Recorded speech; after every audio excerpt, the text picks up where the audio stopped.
Bonsoir à toutes et à tous. Merci de rester fidèles au programme du soir. C'est nouveau. Bienvenue dans ce nouveau numéro du décryptage. Pour commencer ce programme du soir, et c'est toujours avec notre éditorialiste Mamadou Diouf. Bonsoir Mamadou Diouf et bienvenue. Merci. Bonsoir Guillaume. Avec vous aujourd'hui, nous parlons encore du Sénégal. Sonko rejette-t-il l'offre de dialogue politique? C'est notre interrogation.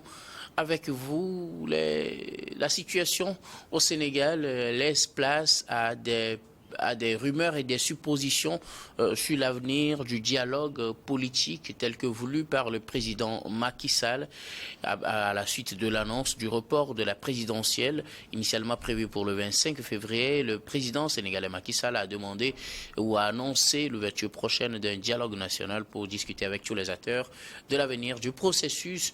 Sonko rejette-t-il cette offre de dialogue? Pourra-t-il y prendre part? Si oui, quelles seraient les conséquences? Et sinon, à quoi doit-on s'attendre pour le processus électoral au Sénégal? Nous en parlons avec vous. Où en est Sonko avec l'offre de dialogue de Macky Sall? Difficile de dire clairement qu'est-ce que Sonko a dit. N'oublions pas qu'il est toujours en détention. Ce qu'on fait de façon générale, on regarde ce que disent certains au Sénégal. On parle d'ex-Pastef, alors que quand ils parlent, on sait que c'est le Pastef. Et quand on regarde, on a deux sources qui disent que Sonko n'est pas pour le dialogue. La première source, c'est Guy Marius Sagna, qui, pendant qu'il était en campagne électorale, c'est-à-dire des gens qui considèrent que les élections vont avoir lieu le 25 et qui sont sur le terrain en train de faire campagne, il a dit clairement, pas d'amnistie, pas de dialogue, allons aux élections. Et le monsieur qui l'a dit au marché HLM pendant qu'il distribuait des flyers pour le candidat Bassirou Diomaye Faye. Okay. Et tout le monde connaît la proximité entre lui et M. Ousmane Sonko. Vous avez également le journaliste qui, lui également, est connu pour sa proximité avec Ousmane Sonko, qui a d'ailleurs fait la prison, qui a fait une grève de la faim, qui dit exactement la même chose, en y ajoutant qu'il s'est concerté avec deux autres députés du PASTEF. Ça fait 3 députés membres du PASTEF qui disent, ils disent que Ousmane Sonko ne va pas dialoguer avec quelqu'un qui a fait au peuple sénégalais ce qu'il lui a fait. Et ils disent à peu près la même chose que ce que Guy Marius dit en disant de faire focus sur les élections. Vous avez également hier une presse sénégalaise qui a titré et qui attribue cette affirmation à Sonko: mon devoir est d'être du côté du peuple sénégalais. Bon, quand on prend ces éléments, c'est comme si la réponse par rapport au dialogue, c'est le non. D'autant plus que certains remettent en cause ce dialogue dont on parle, qu'il a été initié par des personnalités de la société civile. Certains disent que rien de cela n'a eu lieu. Tout cela est fait pour entacher tout simplement la réputation de Ousmane Sonko.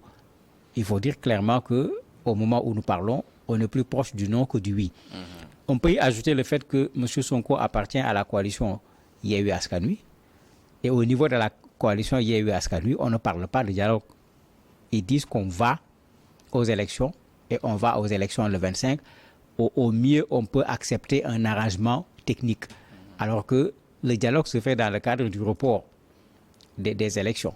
Si on n'accepte pas le report des élections, il est clair que quand il va falloir dialoguer, de quoi on va parler, ça posera sérieusement problème.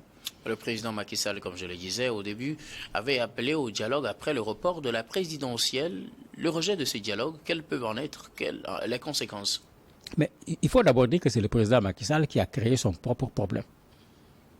La logique voudrait, et c'est ce que disent également les règles de la CEDEAO, puisque c'est un défenseur de la CEDEAO, quand on est à 6 mois des élections, ici on est très loin des 6 mois, on est encore plus proche. Quelques heures de l'ouverture de la campagne. On était à 10 heures de l'ouverture, parce qu'il a parlé à 14 heures. Et la campagne commençait à 0 heure. On était à 10 heures du début de la campagne électorale. Certains candidats, y compris son candidat, avaient même déjà enregistré leur premier message au niveau de la télévision nationale. Mais la règle aurait voulu que le dialogue qu'il veut faire après, qu'on le fasse plutôt avant. Et avec ceux qui sont concernés. Si les gens actent le report, on ne se serait pas retrouvé dans cette situation. Si les gens disent non, mais il aurait dû avoir la grandeur de comprendre que ce n'est pas le moment de reporter des élections et de laisser les élections passer. C'était ça la bonne attitude. Et c'est parce que cette attitude n'a pas été utilisée qu'on s'est retrouvé dans cette mare à problème. Où finalement, même quand vous proposez une solution, on va chercher les intentions des uns et des autres et ça rend les solutions plus compliquées. Et c'est à ça qu'on a abouti aujourd'hui. Et il faut le dire, c'est le président de la République qui en porte la responsabilité. Mais maintenant, si on regarde du côté des leaders religieux, vous en avez certains qui disent, mais quel que soit Alpha, il ne faut pas qu'on brûle le pays. Il faut qu'on maintienne la paix. Et pour sortir, il faut nécessairement qu'il y ait de la discussion, qu'il y ait un dialogue. Bon, souvent, ils l'ont fait de façon très éloignée, sans toucher directement ni au pouvoir, ni à l'opposition. Ça ressemble plus à une déclaration de principe qu'à une possibilité de sortie de crise. C'est au niveau de la société civile que les gens disent effectivement qu'il faut qu'il y ait un dialogue. Mais un dialogue dans lequel chacun met ce qu'il veut. Vous avez une partie de la société civile au niveau de Aar Sunu Élection qui, eux, veulent que les élections se tiennent à date. Et avec ces gens, s'il va y avoir une négociation, ça va être certainement un décalage technique. Et aujourd'hui, c'est l'essentiel de la société civile. Vous avez plus de 200 universitaires dedans qui ont une organisation. Vous avez les syndicats des enseignants qui sont dedans, qui ont même commencé des grèves. Vous avez également un certain nombre d'associations religieuses qui se trouvent dans Aar Sunu Élection, c'est-à-dire protégeons notre élection. Donc, eux, le dialogue ne pourra consister qu'à réajuster les élections. Il ne s'agit pas d'aller au 15 décembre, alors que le dialogue dont parle le président, le dialogue est en relation avec les élections reportées au 15 décembre. Ça, c'est déjà un problème. Un autre problème auquel il va faire face, vous avez dans ce dialogue certains qui considèrent que le dialogue doit considérer les candidats validés. C'est-à-dire, on est dans une logique de report.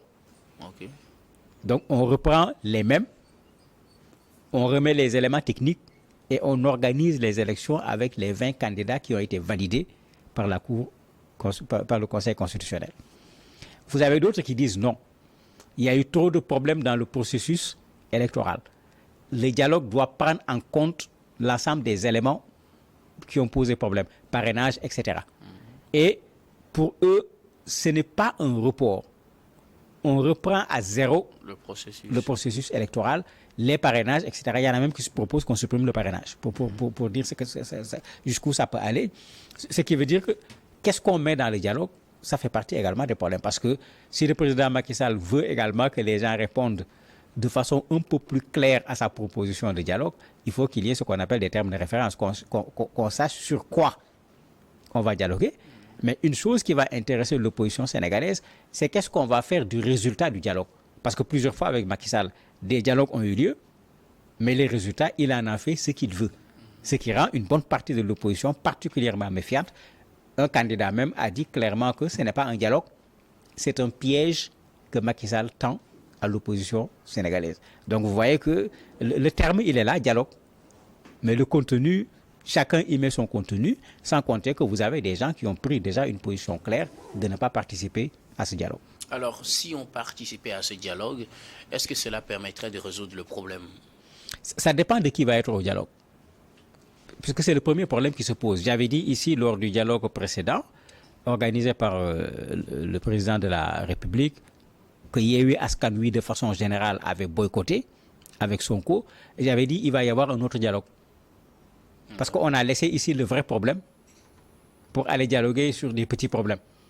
Donc le vrai problème va revenir. Et on est devant cette situation-là. C'est l'autre dialogue qui aurait pu résoudre les vrais problèmes. Mais ne l'ayant pas fait, les vrais problèmes nous ont rattrapés.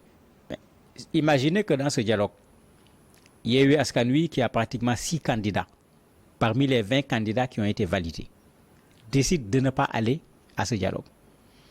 Sonko décide de ne pas aller à ce dialogue, mais vous avez des problèmes. Vous avez Khalifa Sall qui, pour le moment, prend une position de principe, il ne va pas aller au dialogue. Tout en disant que lui, il n'est pas contre le dialogue dans le principe, mais ce dialogue-ci, il ne va pas y aller. Mais il reste qui pour aller au dialogue? Vous voyez le problème que ça va poser. On va faire un dialogue où la coalition présidentielle sera là, le PDS sera là, puisqu'ils sont devenus, d'une façon ou d'une autre, des alliés objectifs du pouvoir actuellement dans cette affaire. Mais qui d'autre? Bon, certainement, il y a Boun Abdallah Dionne, un candidat sorti bien sûr des rangs du parti du pouvoir, qui lui accepte, en se disant certainement que si on recommence les élections, il pourrait prendre la place de Amadouba au titre de la coalition. Mais c'est très compliqué sur quoi on va dialoguer parce qu'il faut le dire clairement, le président a créé un sérieux problème en pensant qu'il était en train de résoudre un problème, de sorte que même les perspectives de sortie sont des perspectives qui ne sont pas simples, puisque chacun est dans sa posture. Le moment a été très mal choisi pour arrêter le processus électoral. Alors, en l'absence d'un dialogue, qu'est-ce qui pourrait bien être la solution pour cette situation que traverse le Sénégal? On n'aura pas de solution, on aura une autre crise qu'il va falloir résoudre. Avec quoi? Quand j'ai dit une autre crise, le président de la République a dit dans un entretien avec un média qu'il y a des forces organisées qui peuvent venir prendre le pouvoir et ça ne va arranger ni le pouvoir ni l'opposition. L'interprétation qu'une bonne partie des gens en ont fait, c'est un appel du pied à l'armée. Dans un autre entretien, il avait dit qu'il ne veut pas que les choses continuent parce que c'est les islamistes qui risquent de prendre le pouvoir. Bon. Qui sont ces islamistes? Il ne les a pas précisés. L'autre option qui est là, le président de la République, il est encore président de la République du Sénégal jusqu'au 2 avril. Et dans l'opposition, personne ne le contexte. Il y a juste quelques personnes qui ont réclamé son opposition, mais en règle générale, les gens reconnaissent que c'est lui le président de la République jusqu'au 2 avril. À défaut de trouver une solution, mais il peut démissionner.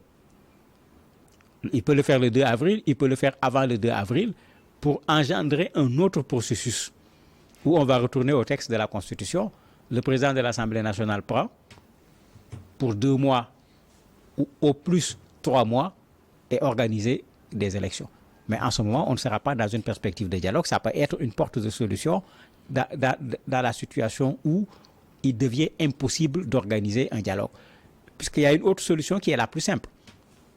C'est que le président se rende compte qu'il a commis une erreur, qu'il accepte qu'il a commis une erreur et qu'il relance les élections.